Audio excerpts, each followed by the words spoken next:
Diane, I'm listening to a podcast, Black Lodge Trivia Night. I've never heard so many game aspirations in my life. Hello, and welcome back to Black Lodge Trivia Night. I'm Matt. Art, how we doing? Matt, I'm doing all right. I am enjoying what we get up to when Patrick is away. Yeah, no RPGs on the table, but something that Patrick and Art and I get very excited about. One of our many shared passions, and that's Dark Souls, Demon Souls, any of the Soulsborne titles. And so we're kind of continuing our, I'm having a lot of fun with this. We'll see how long it keeps going. Our sequential run of Demon Souls. Yes. And so tonight we're continuing on with World 1, 2. Mm-hmm. Is there anything we need to get out of the way before we start talking Demon Souls, Art? No, just a couple quick things. A little correction from last time where I was talking about like the drag leg soldiers. I was describing them as like, I sort of like zombified, demonified by the fog. I think that part might be correct, but they are, according to VaatiVidya, they aren't soldiers that were there. They were actually sort of captured as slaves and brought there by King Allant. So it's not quite what I pictured. I pictured some of the soldiers got zombified, and so the humans still in form were guarding against them. They're actually maybe part of the same team. It doesn't change some of the things I find interesting about where they're placed, because they're definitely like disposable. And there's going to be a little bit of placement in what we're talking about tonight, but I just wanted to throw that out there that I didn't quite have a grasp of where those dragon leg soldiers came from in World 1-1. So I might still not, but we ended 1-1. We'd just beaten Phalanx. Mm-hmm. And what we should do, I liked your approach last time, is just very quick rundown of 1-2, which actually there's not a lot to talk about. No. Essentially, you'll walk into the stable area, which I think is really cool. Yeah. And then as soon as you walk from there, is it Ostrava? Who gives you the warning that it is Ostrava, right? That the next area is basically a feeding ground for dragons. And you have this long approach, and you can either take the high ground or you can take the low ground. Eventually, you kind of have to take the high ground, and it's just one big long run up until the boss of this area, and that's kind of it. There's only a little bit of exploration, but this is pretty much a straight shot with a large external threat. Yeah. So, obviously we're talking about Boletaria 1-2. I guess it's called the Lord's Path. The Gates of Boletaria was what the first. And what Matt was saying is it's interesting because the sort of shortcut, if you will, is actually the main path. Like you were describing, there's that lower level, but you can't get anywhere. Eventually you have to come up for air. You have to come up for air to finish it off and to get to the first station. Yeah. Right. Yeah. And so honestly, that lower part, what's interesting is I still remember my first playthrough of this. Mm-hmm. Art and I are doing fresh playthroughs, and I struggled so much with this area my first time through because it was new to me.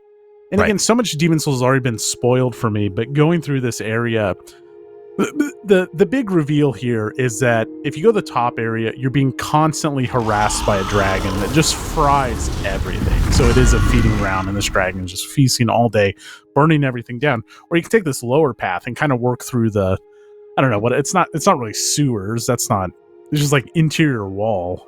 Yeah. You can go that route, but you're going to go into like, this is the first time you see dogs in Demon Souls, which are of course always a notorious threat in Souls games. But I just remember the first time I played this, like dying a lot.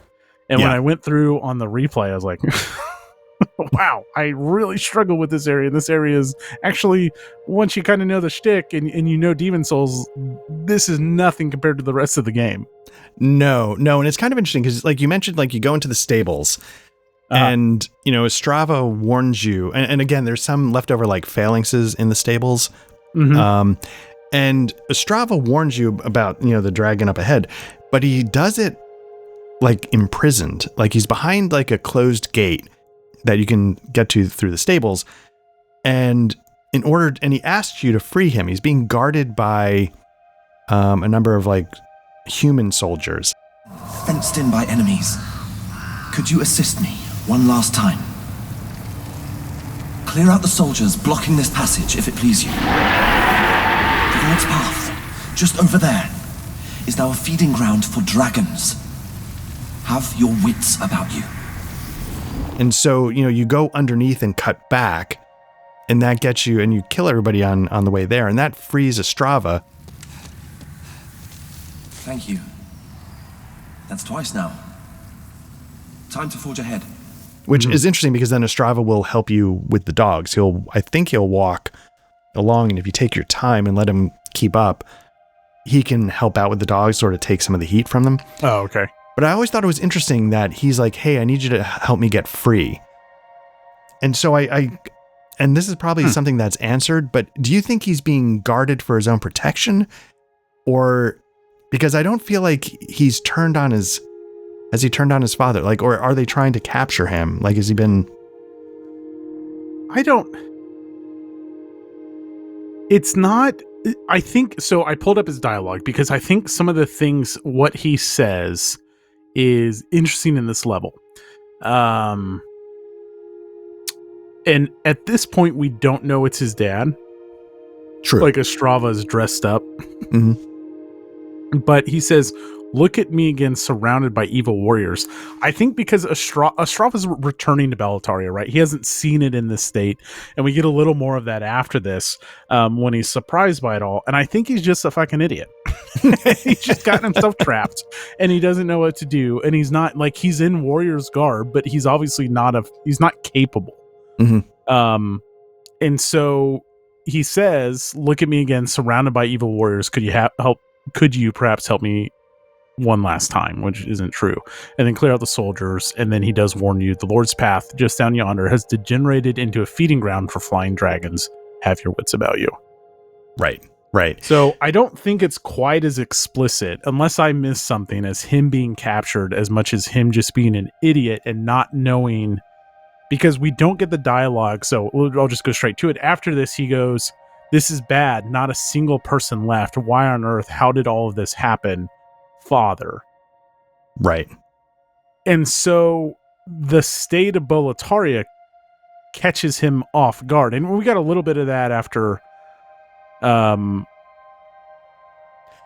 where he talks about, Boletaria was this grand kingdom, yada yada yada, but right. I just think he's not familiar, and this is the situation he's ended up in. True. And in the reason why it always got a little thrown is because, like, in 1-1 when he's there, he's actively fighting them. So I wasn't... He's hiding on the roof until you talk to him. Right. Right. He's hiding on the roof, and he asks you to engage in combat. So he's warring with them on some level. He's just not capable. So that's why I couldn't tell, like, did he get captured, or is it just, or like you said, like, he's just a fuck up. An idiot. I thought, and you mentioned the dogs. The dogs are interesting. Because, like you said, they're a challenge. One of my playthroughs that I ended up enjoying way more than I thought I would was a Dex run. And now I don't do a ton of Dex runs. I don't know why. This was one of my first Dex runs that sort of got me to try it in other games. And one of the reasons why I enjoyed it is because the weapons have the weapon speed to handle dogs. Yeah. Like right now in the one I'm doing, for the research, I'm using a bastard sword, which was my classic go-to way back when for nostalgia. And I just got the Dragon Smasher. Is that the thing in? Yeah. Which is, interestingly enough, it might actually be faster than the bastard sword. Wow. But it doesn't have a sweep. So the bastard sword sweep, if you can time it, is the only thing that saves me from the dogs. Because if I'm just a hair late, I'm overwhelmed, and then the swings are too slow to keep up, unless you can sort of get behind them, unless they can, like, bounce off your shield and get stunned a little bit. Like, so they still, like, I died a few times. I think you were watching me do some run. We were sort of streaming, going back and forth. The dogs still gave me some trouble. And then, the Tower Knight, but yeah, the dogs are really interesting. And then the other thing that I found interesting, again, like, I don't know why I think about, like, the placement of stuff. If you think about, like, later Souls games, I feel like or maybe I should go back. In 1.1 when we talked about it, I think a thing that I know at least I thought a lot about and it impressed me is that there is a grounded practical aspect to the design. Like soldiers stand together in a cluster here in this particular spot. That would make sense if they were guarding a door from an intruder. It's not just like stick somebody here because it's gameplay. You know, it feels because you're like, going to run into a door and they'll be behind you and surprise you, like, right? Right. Which like other Souls games are all sounds like I just get kicked off a ledge and like, oh, why was the guy there? Well, because he's going to kick you off the ledge. But it's not because like there's like a logic in game to the setting. And so this one, like, you know, again, like you're describing, it's a long bridge. The main path is you have to go straight across. You time it with the dragon breath. But in between, you know, there's like a couple of pillars that help sort of anchor the chunks of the bridge. Guard towers. Guard towers. And there are guards. You know, there's like 4 waiting for you, like just crossbowmen ready to go. There's 2 up above. And it's like, it feels like a very logical, and then there's 2 guarding the stairs with melee weapons. So, and they're barricaded at the entrance outside of the dragon's reach. So every time you reach a guard's tower, they're waiting for you and they're doing it from safety. Yes, and like you said, there's barricades. Like there's a tipped over wagon that they've put to get in your way, like stuff you can't break through. And that's how it is at the 2 guard towers.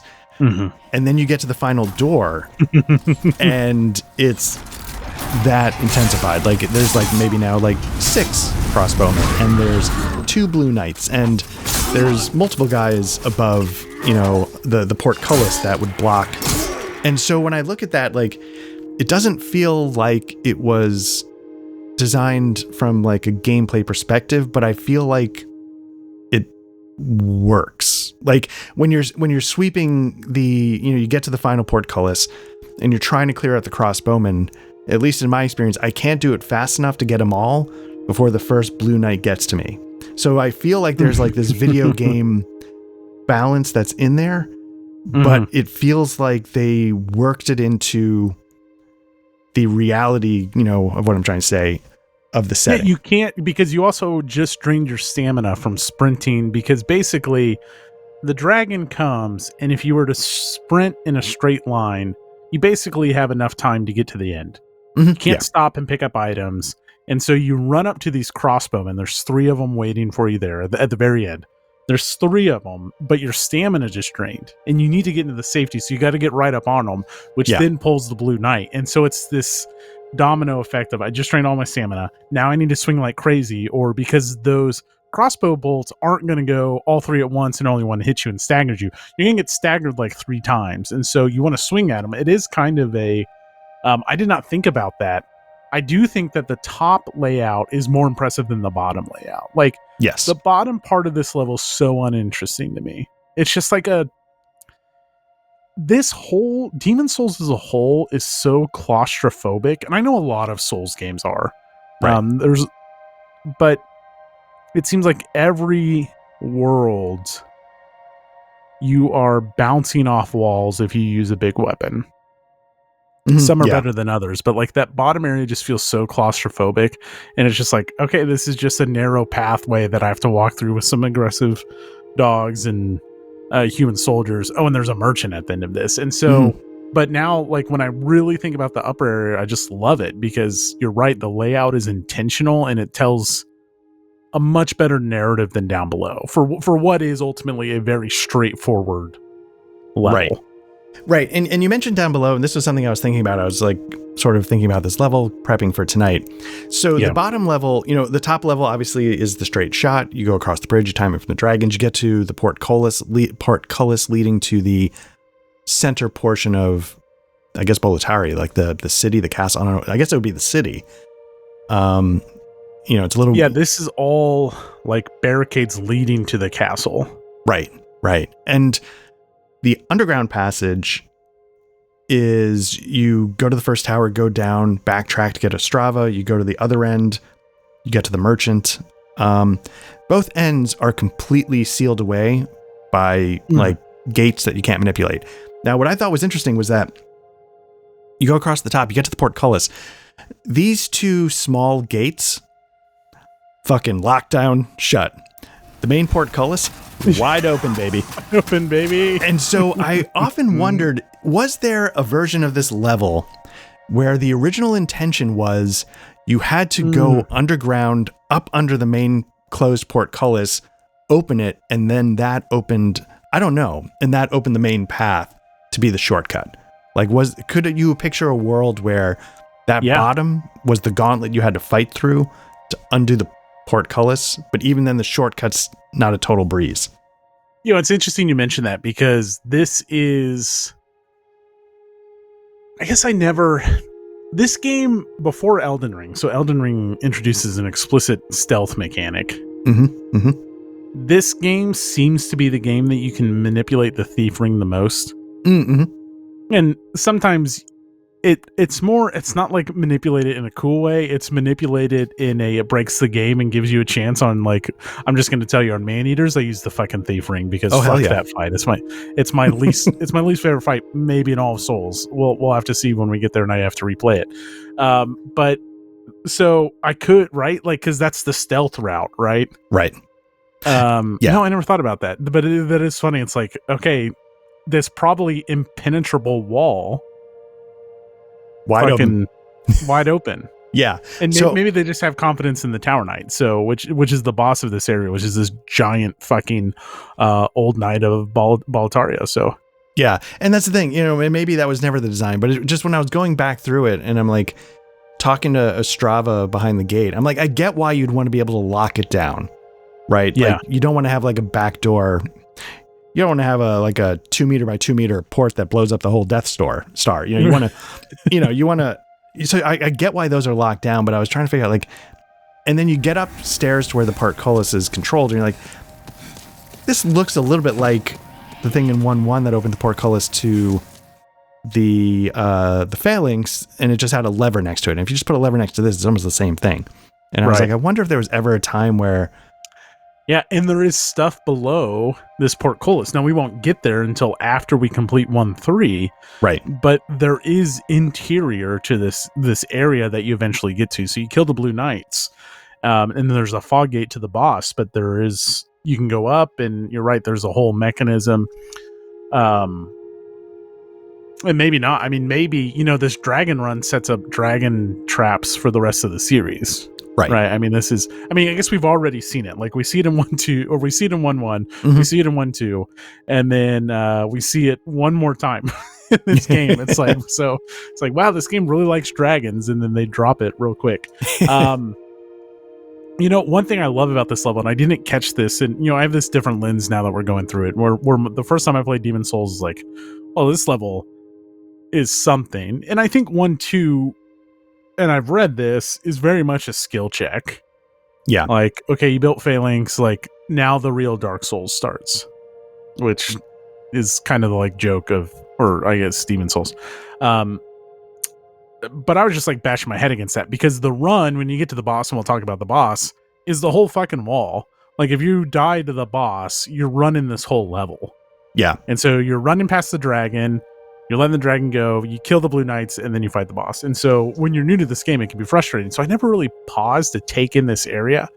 What's really impressive, and I don't think narratively this is important, if you go up, you can't stop on the pathway itself, but if you go up in the guard towers, you get a really good view. You can actually kill the dragon if you have the patience for it. Mm-hmm. But below you is like the city of Boletaria. Yeah. And it is stunning. It's like this whole port town. It's just this valley, and this waterway like flows into the mountains. What's crazy is Ostrava indicates like this is what it's devolved into, but you can just tell like how impressive all of Boletaria was, and it's really a striking presentation. I mean, it's gorgeous. I don't know if it's the same on PS3, but on PS5, I just like stood there. I was like, this is a great fucking view. And it just looks gorgeous. Yeah, it was interesting that you said like this level, like Demon Souls, can be very claustrophobic, because you're right. Like, it has some stunning vistas. You can't get to them, but you can get some stunning vistas. And my understanding, again, because I was, when I was watching VaatiVidya stuff too, and it was just like, oh, okay, I had the dragon legs a little bit wrong. I think one of the things he said was that part of like Boletaria's amazingness was stemmed from the fact that King Allant sort of got back into the soul magic. He was willing to sort of make it commonplace again, and that involved getting the old one out of its slumber as a counter action to humans, using soul magic wantonly, and again, like we always link to VaatiVidya, but it was sort of interesting that like the fall of Boletaria is all linked obviously to its rise, like the power that made it special, which was like getting into soul magic again, is what's gotten it to this point. But you're right, like you look and the city was just it was like a wonder, and when you're looking at it, and it's stunning. Everything's I'm a little bit of a graphics whore. And most of the time I play in a PC, but when like I don't know if I've been blown away by something on the PC like I have by Demon's Souls on the PlayStation 5. It's funny. It's funny you said that, because I climb up this night tower and I'm just like, let me take this in. And it really is impressive for this whole level, that its message either is to sneak underground in this basically tunnel, or run through this level as fast as you can, because this dragon is burning you down. Right. If you catch that breath, if you take that breath and you pause, and you're able to soak in one of the most impressive skylines in the Soulsborne series, which is known for striking landscapes. I mean, really, it is. Like it's the best of all video gaming. But I thought this is the same reaction I had to one of my favorite video games, and it's the first Tomb Raider remaster. You climb this giant tower, and that was on PS 4? No, it started on PS3. So even then, and that was like, there was a lot of things that impressed me about the PS3, but this was like, holy shit. And you climb this tower, and it's just this, like, it's still one of my favorite moments in video games. You climb this tower, and the game, I love Tomb Raider. Yeah. And you just get this stunning view, and it was the exact same, and I had that kind of like internalization, like, there's better things out there that look better, but these are two both just like, especially for Tomb Raider. I don't know about Demon's Souls, but same reaction, basically. Yeah, is all I'm trying to say. And it's just, I think it speaks to the advantage of being a current generation console exclusive. Yeah. That's never going to be on PC, so they never have to hit target specs that are, equal to World of Warcraft. They can just, it's only going to be on the PS5, maximize what it can do, and then you're like, holy shit. Right. It is just interesting that it's a counterpoint to the whole level. Yeah. Either scurry underground or run past it as fast as you can. Yeah. And to that point, like, I will say overall, I feel like, Demon's Souls can have some real bitch runbacks to the boss. Yeah. This one's not too bad. It's a little tricky at the end. Once you know it's not. You recognize the I agree. Once you know the patterns and you know what the dragon does, and you get good at blue knights and all that, and like do a big sweep to knock out the archers, it's not that bad. As a new player, it was frustrating the first couple times, but now it's not. Yeah. And if you're really good, you can get a sweep of the archers. Maybe it kills them, maybe it doesn't, but it's going to knock them around a little bit, and you can just run by the blue knights again if you're good. Right. So if you're like got a little bit of that speed runner in you, you can get back to the boss in a couple minutes pretty easily. So I always was grateful for that. Yeah, because this level, it's not much to it. The first time you go through it, it's a real challenge, like going underneath and stuff. Like there are some really difficult parts, especially we were mentioning the dogs. But yeah, now I get a little tripped up. I think I almost wouldn't even bother going underground, except I wanted to free a Strava to continue his story. Either you're going down there for the merchant or a Strava, but if you just kill a Strava and get the key, you don't have to worry about it. Yeah, and I think it does. Yeah. The one thing I missed in my first playthrough is by killing a Strava, I missed some really crucial dialogue, which I want to talk about after we talk about Tower Knight. Mm-hmm. But I do agree, if there's not really a reason to go down there. No, and there's a. I think you do. There is a reason because of Strava, and you need if you're doing the Strava quest, which you need to get the mausoleum key. Like, yes, absolutely go down there. Right, but if you're not, then no. Yeah, and the merchant, I think at this stage of the game, I think for $6,000 might sell the claymore Yeah. So if you're looking, that's a really good two-handed weapon. So if you're looking for it, I don't know if it's available anywhere else to pick up off the ground, but you can buy it here. That's another reason to go down there. Along the top, I don't know what's up there, but you can, if you're careful, you can pick up one item at a time, to avoid the dragon. If you kill the dragon, of course, it'll take like 10 minutes and hundreds of arrows, but you can do it. You don't get anything. You don't get anything but I guess you stop. It might make it a little easier to go back to 1-1 and get some of the items in the dragon nest if you haven't gotten them yet. But yeah, you one item I do remember getting was the winged spear, which I ended up liking. That might have been something I used one of my first runs, and I think it's on the bridge somewhere. So that one, just skip the stuff. Yeah, but overall, I almost always just skip the stuff. Yeah. But are we ready to we've run the bridge? Are we ready to talk about the boss? Yeah. So I think I alluded to, again, this is really a ramp up in difficulty. And I think it's one of my favorite bosses in the game so far. Yes. In my main playthrough, I think I only have 2 bosses left. I don't know if there's more past them or not. But just presentation wise, so Tower Knight is this giant ass Tower Knight in full metal armor, giant shield, giant weapon. And if you've seen any of my Dark Souls plays or Dark Souls 3 or my Dark Souls play, my favorite way to play Dark Souls is a poise build. It does kind of break the game, but I just love putting on Hovel's set and nothing fucking interrupts you. And that's very Tower Knight in design. You don't stagger him.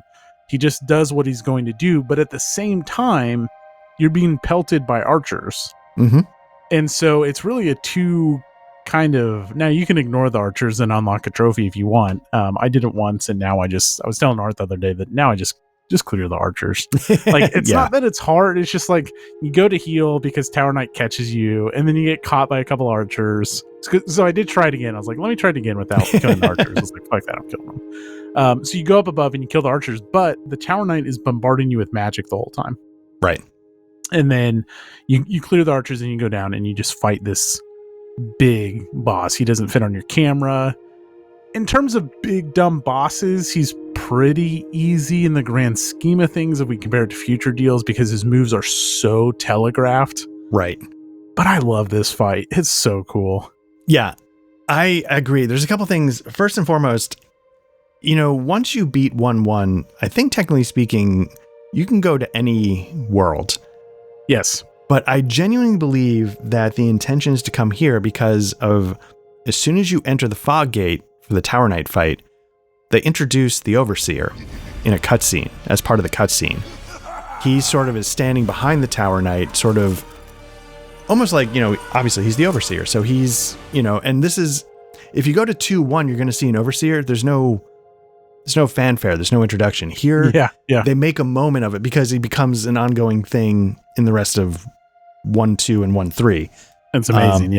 Yeah. So I always thought, even if they didn't specifically intend it, I always feel like it's intended because of how they introduce the Overseers that you're going to start seeing everywhere. But here they give it a special moment to make a point of it and what his role is. And so subconsciously, I feel like this is an indication you were meant to come here. We're introducing who this is. You're going to start seeing them in 2-1 and later in Boletaria. And anyway, that's neither here nor there. But again, the other thing, this just reinforces what we were saying about the bridge. It's just, it is a video ass video game, but it's got a consistent logic to its reality. The archers are up above as they would be. You've got this Tower Knight as, like you were describing it, the last line of defense, blocking you from getting into the castle proper. It just feels like there's an internal logic to the world that also allows it to be a really cool boss arena. And I genuinely think that's really impressive. Yeah. Do you think Tower Knight would crack your top? I think top 20 for sure. Mm-hmm. I don't. Do you think Tower Knight would crack your top 10? I mean, because here's the deal. The problem is now is Tower Knight is. This isn't I'm a good Souls player. It's just we talked about power creep last time. We've been power crept. If you can beat an Elden Ring boss, any Elden Ring boss, I think you can beat Tower Knight, right? You can beat Demon Souls. But yeah.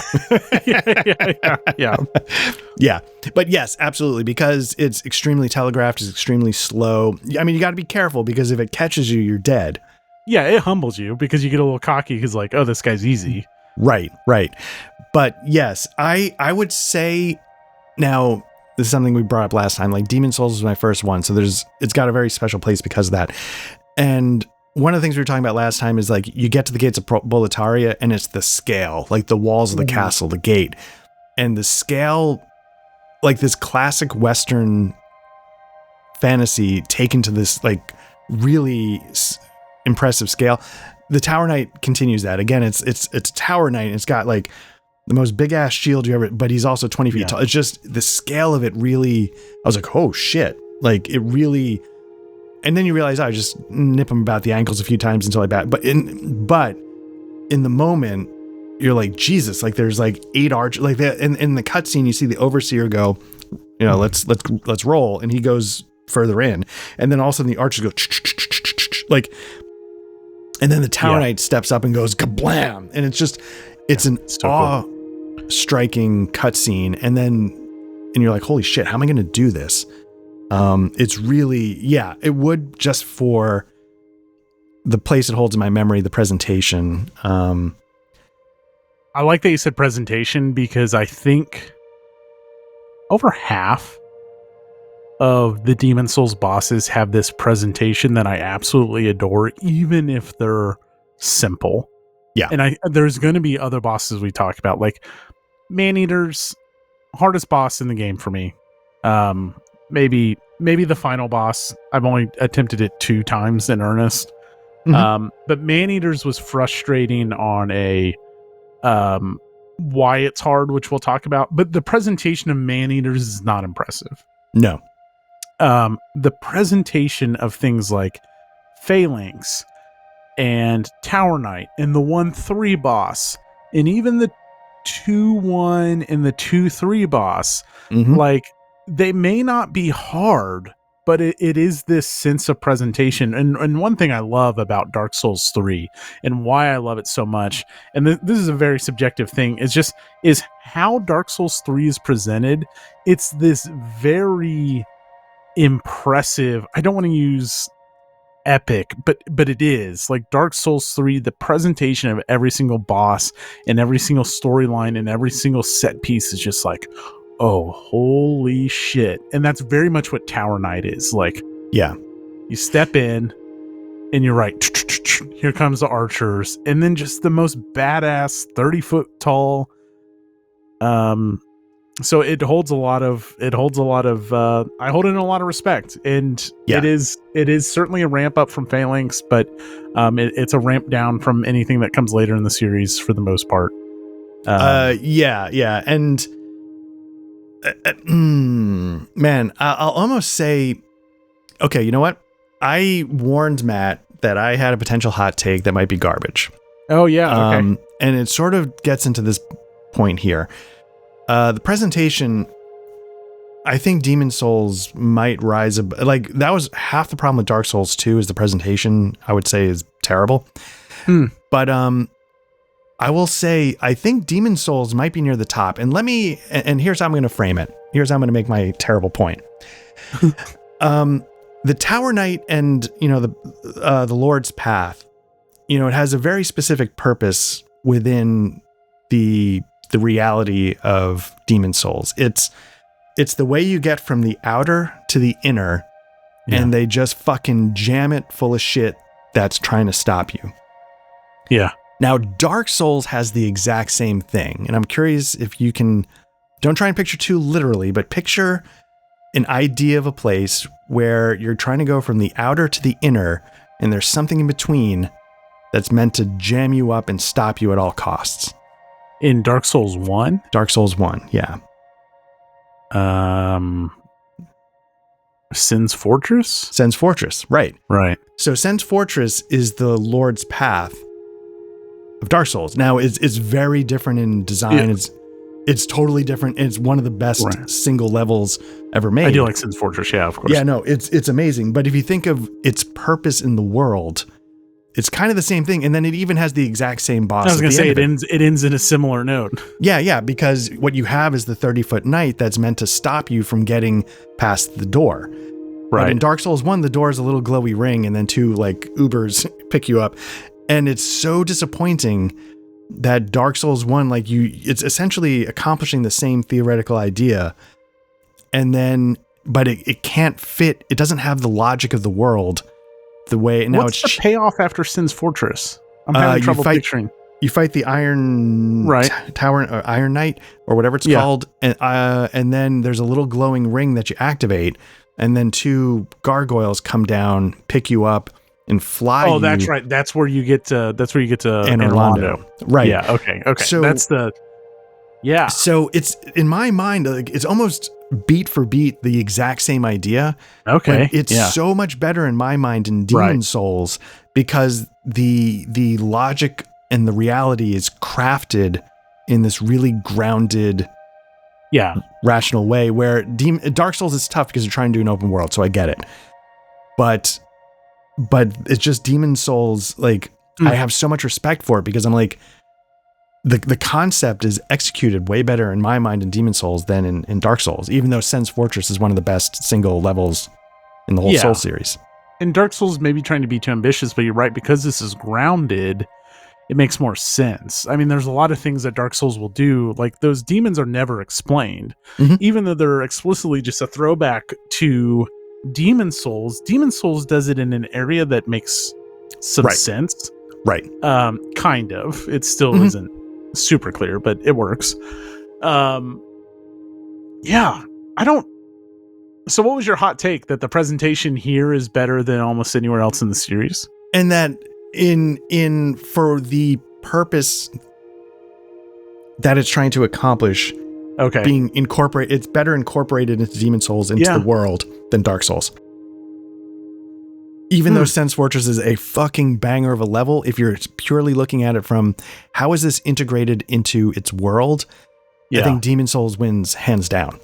Yeah. I'd have to find, I feel like, because the problem is like, okay, so like if we try to extrapolate that to Dark Souls 3 is such a different Dark Souls 1 has that crucial point. I guess there's other crucial points. But the from get to the outside to the inside is much more explicit. Yeah. Dark Souls 3 has lots of get to A, get to B, but a little less explicit get to inside to outside. Right. And your journey to Dark Souls 3, spoilers coming up, to Anne Orlando is not one of you trying to get to Anne Orlando. It's you discovering, oh, fuck, we're in Anne Orlando. Right. And it's this great reveal. So I don't know if there's a measuring stick to compare it there. I don't disagree with you at all. Okay. Because again, I didn't even remember that after Sin's Fortress, Sin's Fortress is the step to Anne Orlando. Obviously, I remember the demons. Yeah. Huh. But, and the reason why I mentioned that is because, because I brought it up in 1.1 and I brought it up in World 1.2. Like, there's a lot of things you can slight Demon Souls, but I want to give it credit because it was the first time they really went for it. Like, the first time you do anything is tough. Yeah. But I don't want it to seem like, at least in my mind, that, oh man, they really polished everything up. There are things about Demon Souls that, like, I don't know if there's ever a time where you get that grounded, whatever I'm trying to describe, the way things are integrated into its world. I don't know if you ever get it again to the same degree you get it in Boletaria. No. And you can probably say that a lot of Demon Souls. I mean, just take the world of World 5, which I can't wait till we talk about. Because the message of World 5 is the painted world of Ariando. Yes. The expansion to Dark Souls 3. It's the same story. And I would probably think that the Demon Souls one is more effective had I not played Dark Souls 3 first. So I do think there is something to be said that the presentation and the showmanship of Demon Souls, whether because it sticks to a more grounded nature or why, there's still some stuff that I want to take the Demon Souls presentation. Now, I'm going to have lots of hot takes later on that I think derivative bosses of Demon Souls are better in later games. Even like what I know are like well-regarded Demon Souls bosses that I don't really care for, and I actually like the later versions more. But still, this whole presentation and these 3 knights, 1, 2, 1, 1, 1, 2, 1, 3. I'll save talking about 1, 3 because I think it's the weakest. I love that. It's such a cool. These were the protectors of the realm, and they have been corrupted. Right. And the presentation of that is Phalanx is just a fucking blob with her loyal legions on her. Yeah. And then Alfred. So the Tower Knight is Alfred. You get a big ass shield in real life. He gets corrupted. He turns into a giant fucking knight with a giant shield. Like, it just checks out, you know? And yeah, it's just good. It's just good level design with good. I mean, the level 1, 2 level as a whole is the top part's better. The bottom part I can take or leave. It's not that impressive, and it's so simple. But just the thoughtfulness of it, and what it amounts to at the end is really well done. It's solid. Yeah, and what I'll give Demon Souls credit for, and I don't know if they, and this will be something I think we can talk a lot more in the World 5, and you know, hopefully, I look forward to that. But I think Demon Souls, and I don't know if it's just because they didn't know because it was the first crack at it, but I do feel like the gameplay, how do I put this?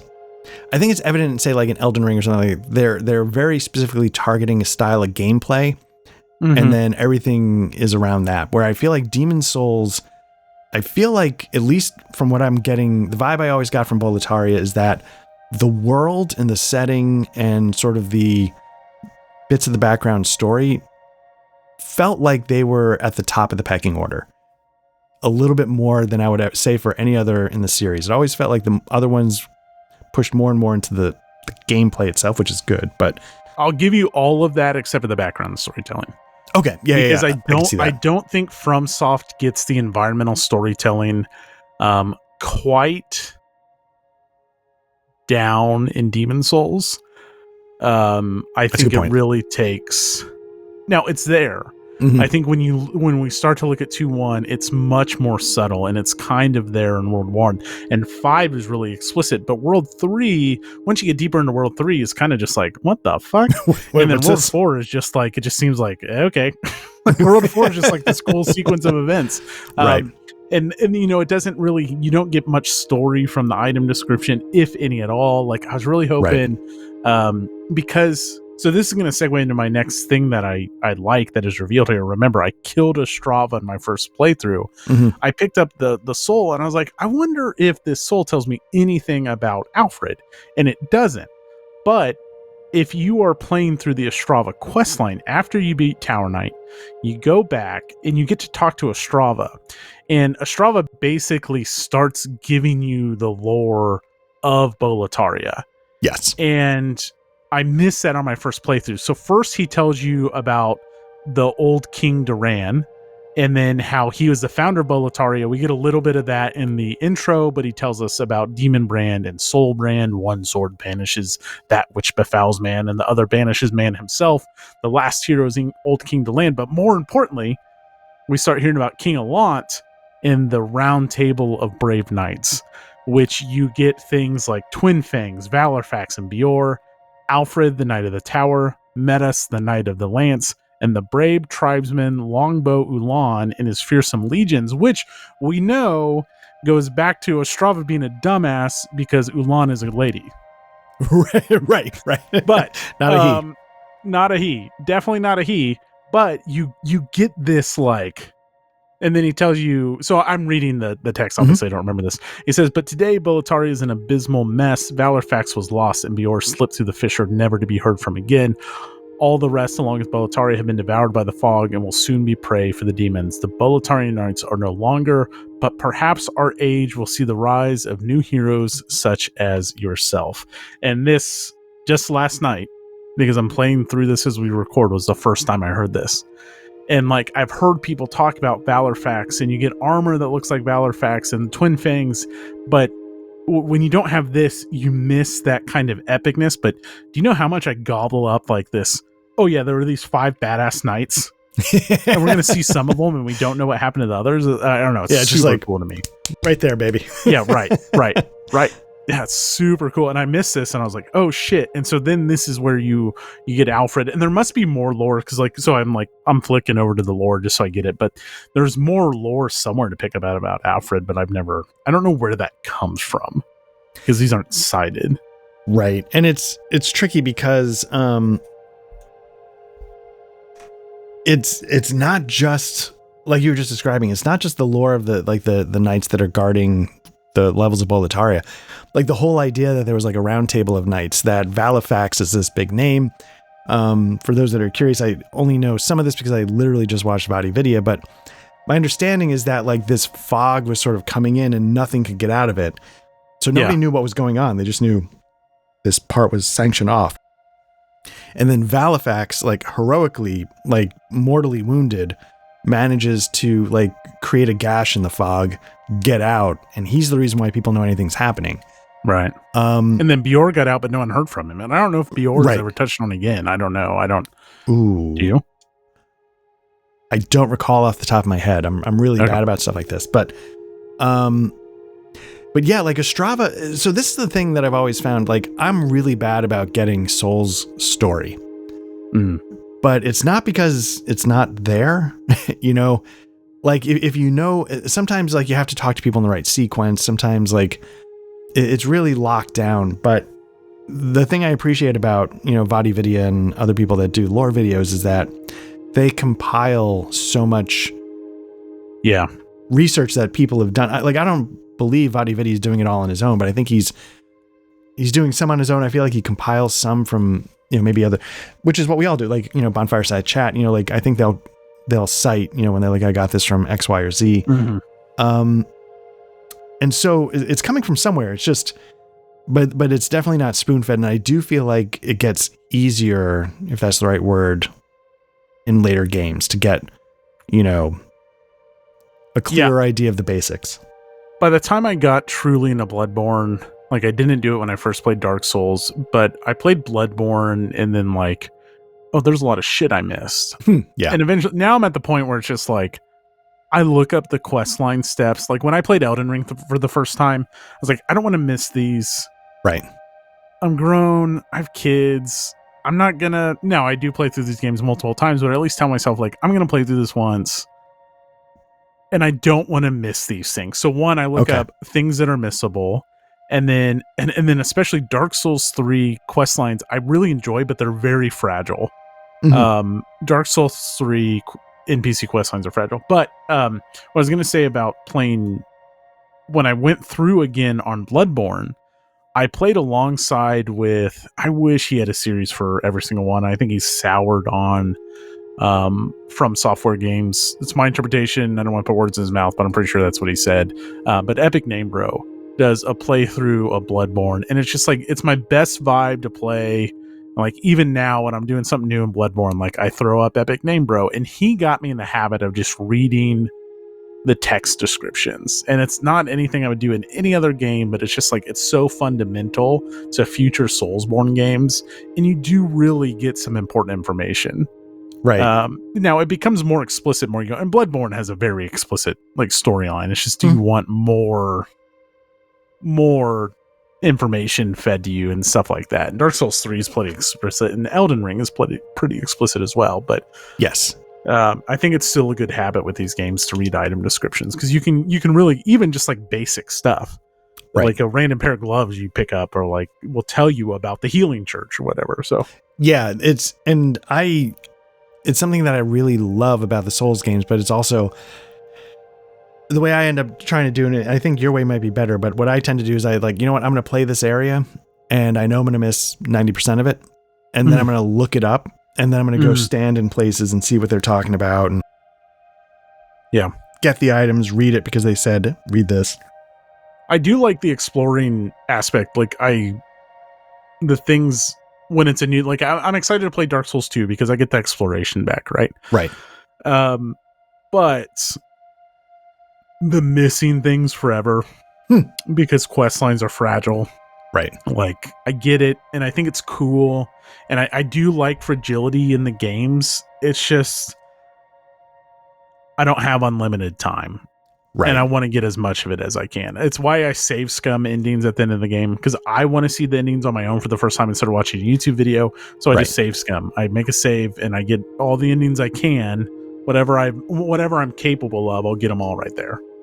Yeah, and like you said, that's a good point. Like, time is not infinite, and we're older, we got kids, right. And I respect why some of these quest lines can be so fragile, but they are really fragile. Like, some of them snap, and you didn't even realize you did it, and you're like, wait, what? Okay. There's a Dark Souls 3 one. Like, if you join a covenant, it shuts off one. If you talk to this person, or like, obviously, if you kill people, that's one thing. But right. Dark Souls 3 for having, in my opinion, great quest lines, just they fight you for it. They do. They do. And it might narratively make sense, but it's very easy to, like you said, when you kill somebody, that should be an obvious way to break quest lines. That's obvious. You should know. Right. But there's things, like you said, just like talking to somebody or doing this thing that seems relatively innocuous. Not checking a well when wells have never been a place to get items in the whole series ever, and then potentially screwing over the entire quest line of the best onion bro easily. That's a hot take. Oh, you take Dark Souls 3. Are we gonna get into it now, or do we want to save it? No, I mean, we don't. I mean, we can save it, but yeah, totally interesting. I always mix them up. I'm having to look it up. Sigmire is Dark Souls 3, right? And Siegward is that what it is, or is it the other way around? The other way around. I thought Sigmire was Dark Souls 1. I'm a Siegward stan. Yeah, Siegward's way better. Huh. Well, we're gonna have to leave that up to the internet to judge you. I think I don't know.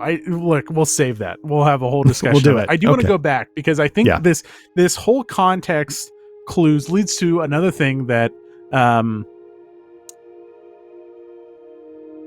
again, I know the ending of Demon Souls roughly. I haven't looked into it because I really want to experience it for the first time, but I kind of know the shtick and I know where it's going. Yeah. But it's interesting because I think I threw this away the first time I talked to the Crestfallen Warrior. So you go through 1, 2. Another thing is you start talking to the Crestfallen Warrior and he starts losing his shit. Yeah. He doesn't know who you are. He's just he's starting to lose his mind. Yeah, which is another thing. Like, I didn't know dementia was like an explicit theme of the Soulsborne games, and it really is. Well, that's going hollow, right? Like it's throughout all of them. Like they lose their identity. They lose contact with who they were. Yeah, it's heartbreaking. So, you get back, you die, you beat Phalanx, and this can happen after any boss, but it happened here for me, so I'm gonna bring it up. Well, you found yourself a demon soul, have you? I'm impressed. Yes, indeed I am. Stay the path, and you will soon be a monster yourself. And then he laughs, and he says, can't you see you've fallen for their trap? You found yourself a demon soul, did you? I'm impressed. Yes, indeed I am. Stay the path, and you will soon be a monster yourself. Can't you see? You've fallen for their trap. Well, at the same time, at least this is how it went through in my playthrough, I get the Strava dialogue where so you have Crestfallen Warrior telling you, can't you see you've fallen for their trap? And then you have a Strava telling you, but perhaps our age will see the rise of new heroes such as yourselves. It's like a Strava is this optimist, and of course the Crestfallen Warrior is this sad sack of shit. But if you don't know the ending, Crestfallen Warrior just fucking tells you. But because he fucking loses his shit you go back and talk to him, and then he doesn't know who you are. Who are you? I don't remember anything. And so you don't really get any follow-up on that trap comment. Right. And it's crazy.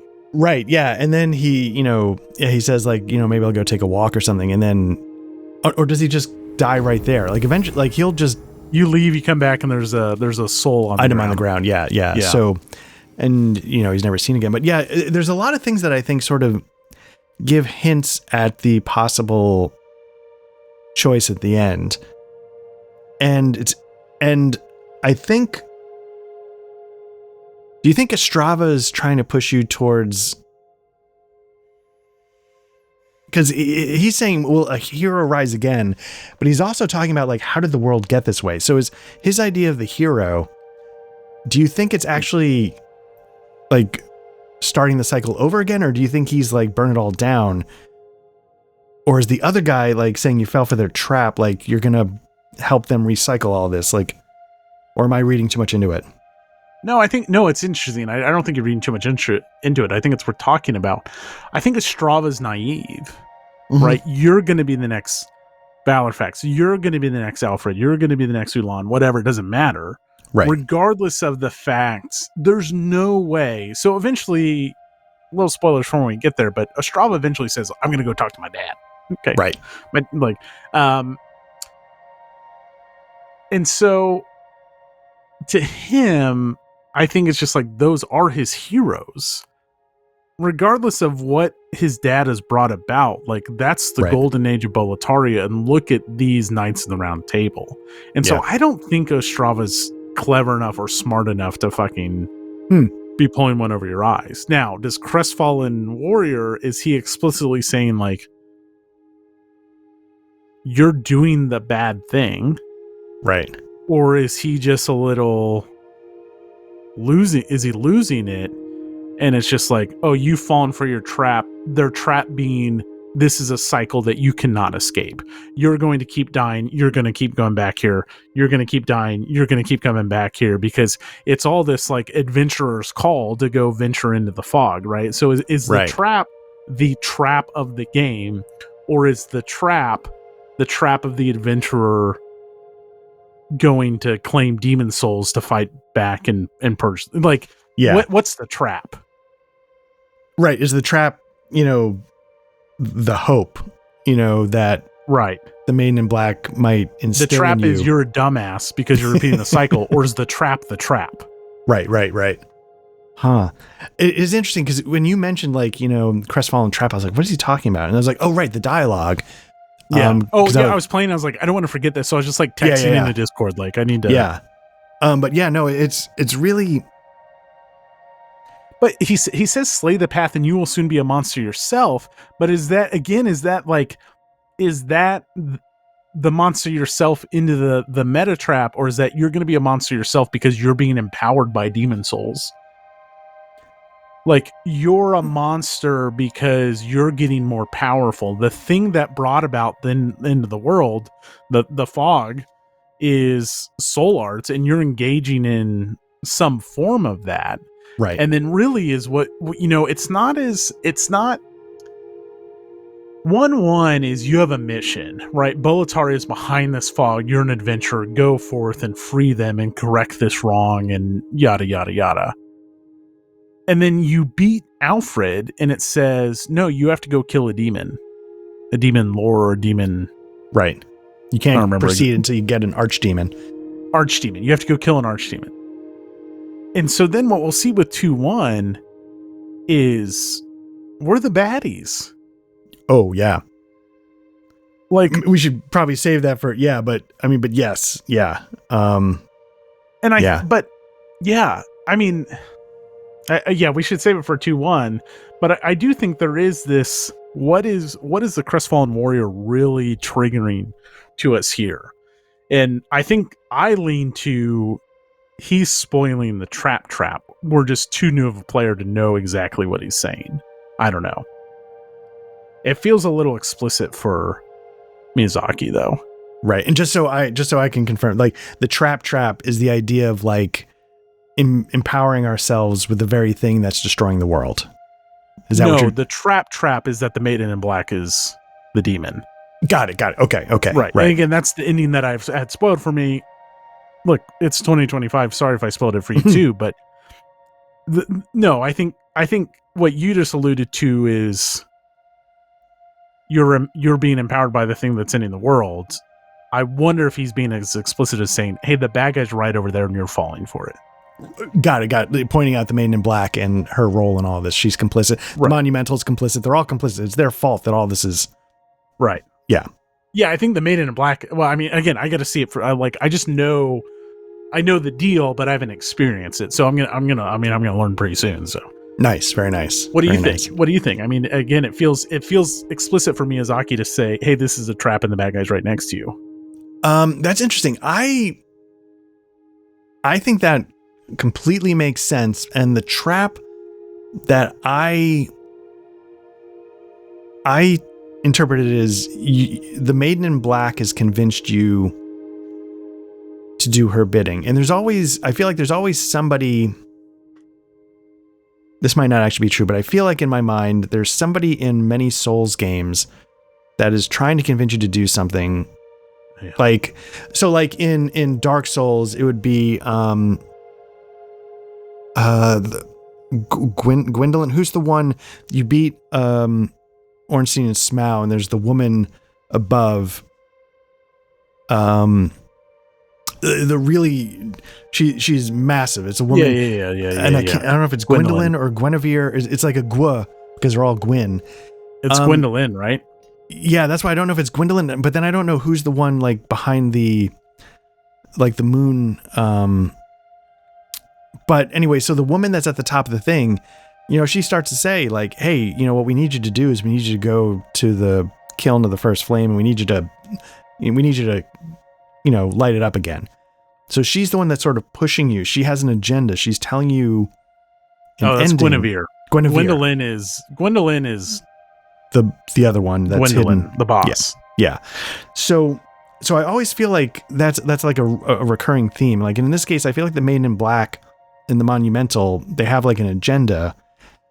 And I feel like my interpretation of the trap was that, hey, like they have an agenda, but maybe it wasn't so explicit. Like they're literally, it's just that like you're doing their bidding, and you're just being a pawn. Yeah. But you maybe, yeah, you're. But probably that's in the same right. vein of what you're saying. It's all in the same. It is. It's just how explicit is Miyazaki trying to be with the Crestfallen Warrior, right?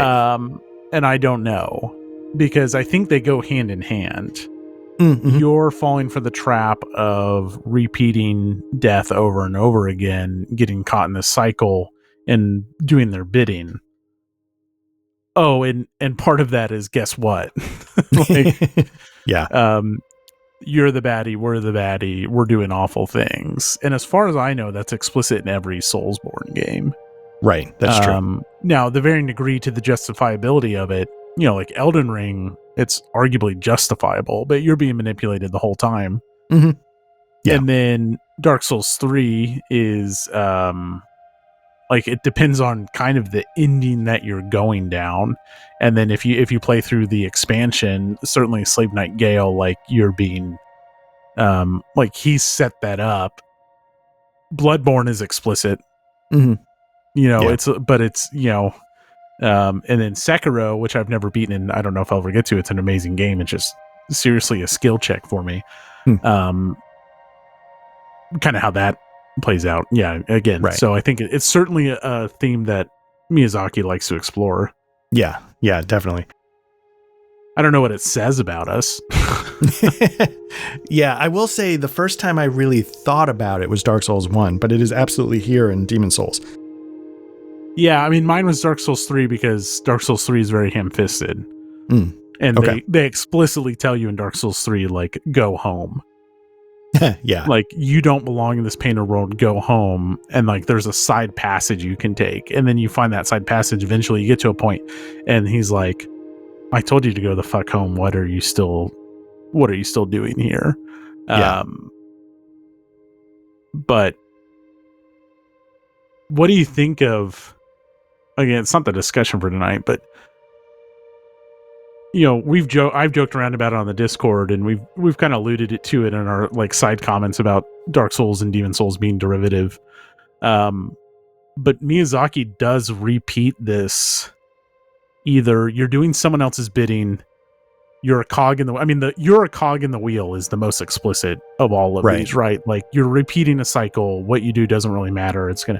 But also this, you're not welcome here and you're the bad guy.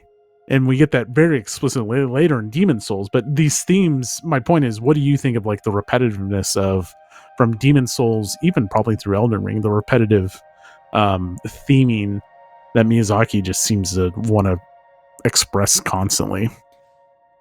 So I'll say, like I said, the first time I thought about it was in Dark Souls, and it created,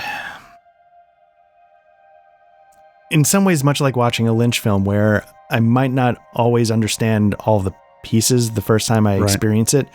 It created an emotional resonance with me. Like when I realized, like, I don't know if I'm doing the right thing, is a moral weight that I didn't expect to consider when playing video games. And it's one of the many things that has always separated, like, so this is going to be a little weird. I don't know if it's going to make sense. So you're playing Dark Souls 3, and the ending of the DLC is at the end of time. It's like the heat death of this world. Like it cannot, the cycle cannot continue. It is run its course, and you have to be. Yes, but Gale thinks with you he could is the only like caveat I throw in there. Like you are a pawn to Gale to be the only possible answer. But yes, otherwise, yes, absolutely. But that's a very human thing, is the idea of like, everybody dies, but maybe like it's hard to accept your mortality. It's hard to accept these types of things. Now, when I was playing some of that DLC, replaying at one point after I lost one of my best friends. And so it was one of the first things that I was doing as I was, processing, I guess, the loss of this friend. And you sort of, it was like, you realize like Gale what you were just describing, he can't accept it. But at some point you have to accept, like, this is how things go. Like, this is how time or life or whatever marches. This is how it is. And so it made me think of like grander themes or philosophical points in ways that, maybe a video game wouldn't normally. I'm not going to get that from, I don't know, fucking like Elite Dangerous like in Dark Souls 1, when I was first playing that and realized, like, now that I understand what the other ending is, I'm not sure what Guinevere is telling me to do is right. I'm not sure. And it sort of makes you, it just adds like this philosophical weight. And like the Dark Souls 3 one was for external circumstances, but it's still, even if I didn't have that circumstance, you'd be standing there at the end of time dealing with somebody who can't accept that all things have to come to an end, and it's so it creates these themes and this weight that maybe I'm playing the wrong video games, but I haven't experienced too often elsewhere. No, I agree 100% with you. And I think it's fine to reinforce those themes. I think and it's okay for people to have different expectations, right? Like there's nothing wrong with that, obviously. But for me, it's fine that Miyatoma has reinforced the exact same message 4, maybe 5 times if I spent more time with Sekiro, probably some with Elden Ring, over and over again. And it's still powerful for me. Like, I think there's valid complaints about any of these games if you really mechanically and difficulty, but even if Painted World of Ariandel is repetitive, the whole Sister Frida sequence from beginning to when you first meet her and she tells you to leave to the very end, and it's echoing like what you do doesn't really matter. Like all of these cycles come to an end, and it's still one of my favorite emotional moments from a video game. Yeah. And like her interaction, it's all good. So to me, like, Miyatoma has found a formula that works, and it's fine for me to have the same, really, I think, a very similar formula from Demon Souls all the way through the end of Dark Souls 3. Other stuff, you're like, fine. Set Bloodborne aside, set Elden Ring aside, that's fine. It really is. But like these four, even though Demon Souls stands on its own, they're so similar. But I'm okay with that because I think it works, and I think it's super interesting. But I get the message, and I get some people being like, okay, do something new, but I don't know. Miyazaki got it. Right. But I'm also like, more. Fuck it. Yeah. It's okay to make me feel like the bad guy. Right. And I know video games do that. I get it. Like, that's now a thing. But Miyazaki does it sometimes in a less explicit way. Sometimes it's very explicit. What are you doing here? You're a bad person. Go home. Right. But like, anyways, I'm just kind of rambling now, but I'm just trying to like think, I didn't expect to fire up Demon Souls and then have similar, sure, boss fights is one thing, but then to have similar messaging is like, whoa, okay. This has been part of Miyazaki from the beginning. Yeah, and that's the thing exactly. It's always been there. And I'm going to say something, and I don't mean this like dismissive or insulting, but it's not handled in a pedestrian way, the way like in Elder Scrolls games, like, oh, that's the good choice or the bad choice, or even like you go so far as like, I love the Mass Effect series, but it's literally like, is it the light choice or is it the dark choice? Like they, and in here it's just like, so, there's a thing, we were talking about writing the other day. And, again, like there's a lot of like general ideas that are writing, but one of the people that I've always heard explain it the clearest and the best is, Academy Award winner Aaron Sorkin. And what he said is, your antagonists, your bad guys have to be able to stand at the pearly gates in front of St. Peter and make the argument about why they weren't the bad guy. They have to believe what they were doing so much. And so like when you get, say, like, so they have to believe it. It may not be justified. So like if you have a serial killer, they have to believe they're justified. They don't need to be justified. Right. But they have to be able to make the argument. Like they don't see themselves as bad in that sense. So like Guinevere is telling you, hey, we need you to go rekindle the first kiln in the first one. Or the Maiden in Black is saying like, hey, we need you to do something here. And it's self-certain, but she will have, what's that? No, I was just thinking like it's, all like you need to rekindle the flames. You need to seek pale blood. You need to. Right. And their rationale for it when they tell it to you is like, that makes total sense. I get it. But then somebody else might propose the counter argument and you're like, oh God, like they make sense too. And then wait, am I the bad guy? Like, and that's why that stuff can happen. It's because they give both sides, even if one's amoral or immoral, they give both sides like someone who has a way to believe. And I think that's just good storytelling that you might not expect, especially in a Souls game where it's on the edges of the periphery, or it's, it's not like reading a book where they can explicitly, or a television show where these things can be explicitly said, but especially Demon Souls. I mean, again, when Demon Souls does it, it's very explicit, but the rest of it's so subtle. Yeah. And I mean, you're not really presented with a counter choice, because you're going to play a video game, right? Mm-hmm. Like the Maiden in Black is convincing because you bought Demon Souls. Right.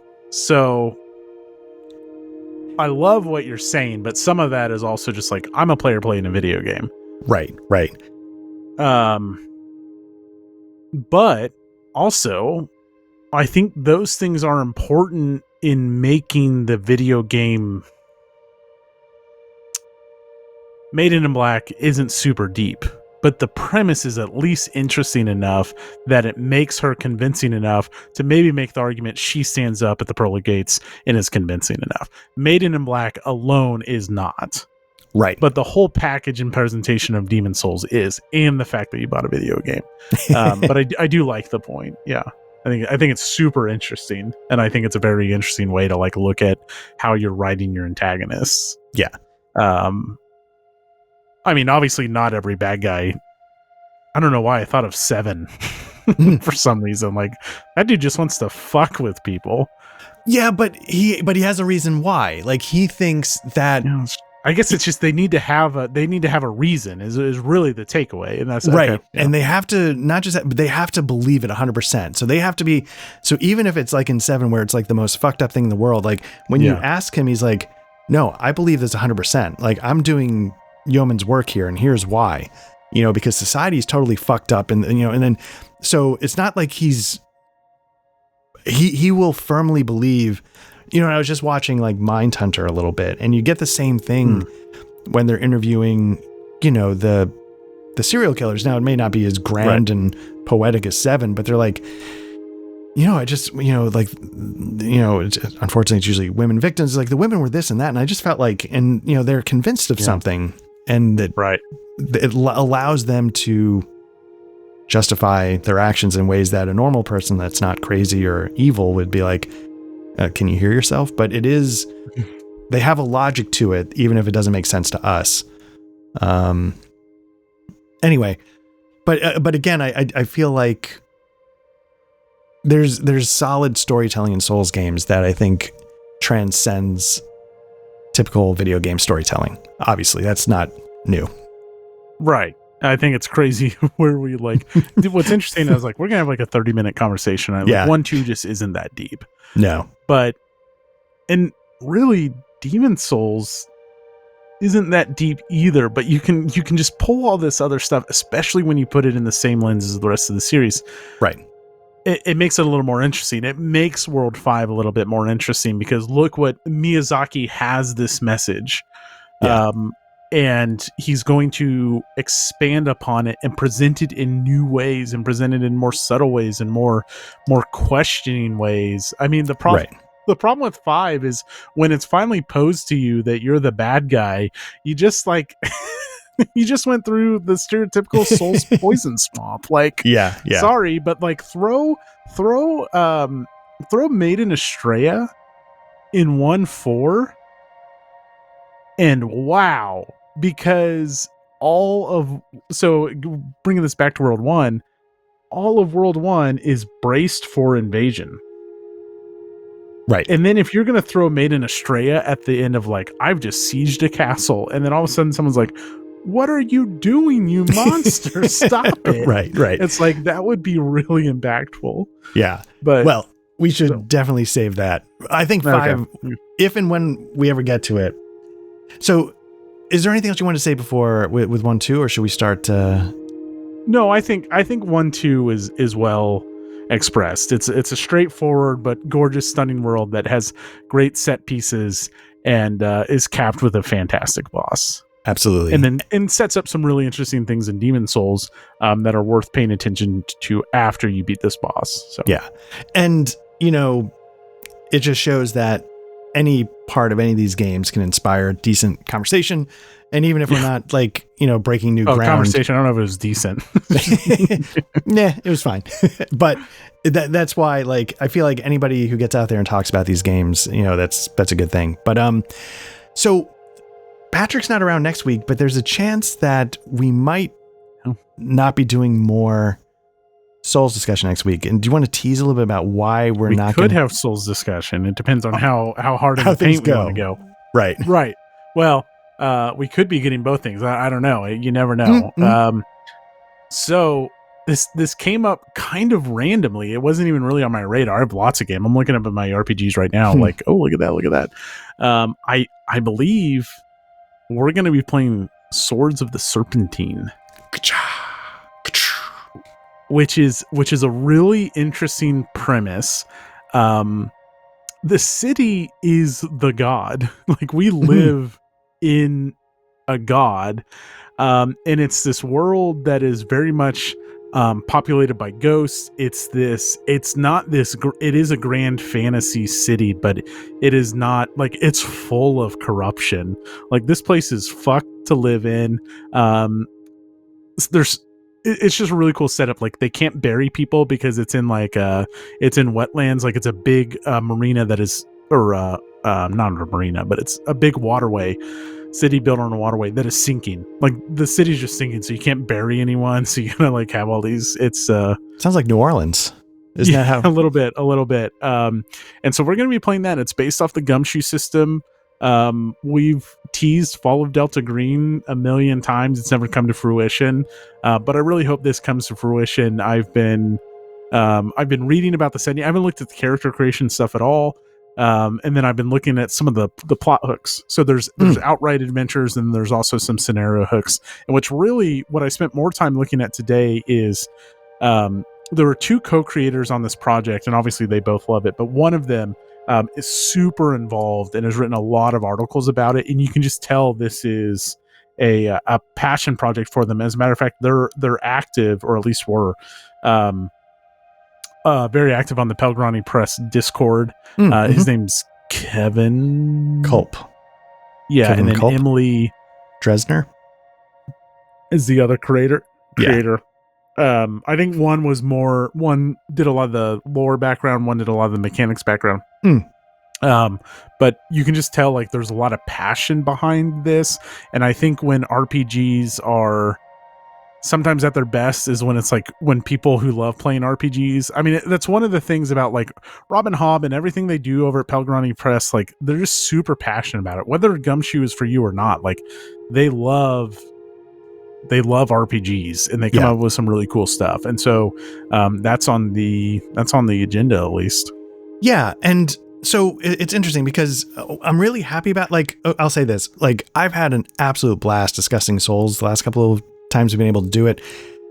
But I always want to, for me at least, I want to keep in mind that, we are an RPG actual play thing first and foremost. So I love the idea that, we found something that, when Patrick's not here, we have something we can dive into that's truly tabletop RPG related.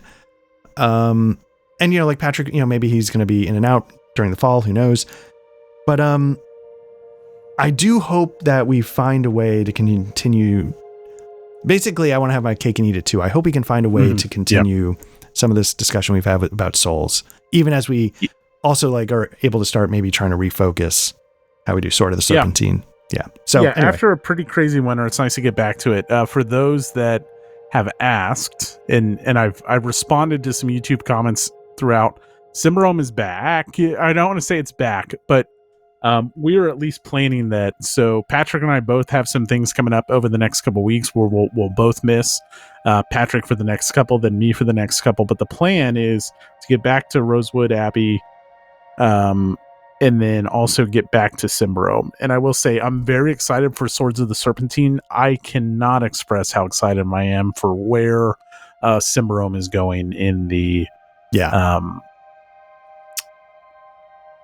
It's like infectious in my brain. Like, I have a little notepad next to my bed, and then like I like taking like walks and shit. Like, I have my little phone, like, oh shit, and then I'm like jotting stuff down, and like it's just like it's growing, and where that's it's just so cool. So I'm very excited. Isn't that the best? It really is. I'm running a really strong RPG high right now. And I mean, that's one of the things, like, in addition to having just a crazy hectic summer, just not having the creative juices, not having the desire. I love playing RPGs. I think when we cook, it's so good. And when we're telling a strong story, like listening back to the Cimarron episodes, I really think we were on, that's not like a self-congratulatory, like, good job. Like, you and Patrick were into it. And I think we were telling like a really good story. And so to have the creative inspiration back, whether it amounts to anything or not, is just awesome to be like imagining stories again. Like, that's really cool right now. So absolutely. Yeah. I'm looking forward to all of it. And somehow we'll see if we can keep talking about Souls. We'll figure it out. Fuck yeah. I just like, yeah. Yeah. I mean, because souls are, it's just such like a, I know like I'm a grown ass man with like a family and shit, but like still souls are, I don't want to say they're important, but it's kind of unmatched in the video game world. For my experience. Yeah. Yeah. And, I mean, like, again, I love Tomb Raider.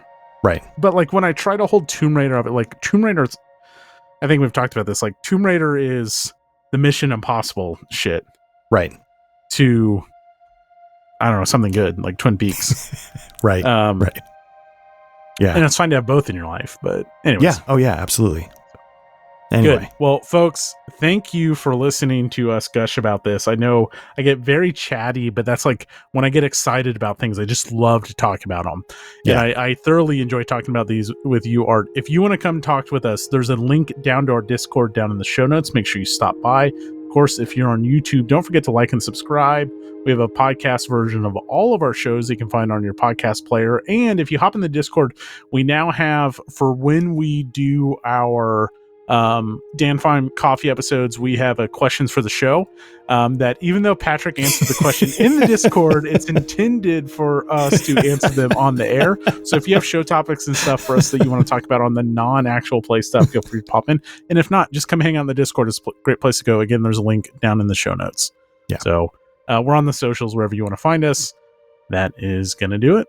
Thank you, Art. Thank you, Matt. This was great. I appreciate it. And we'll talk soon. All right.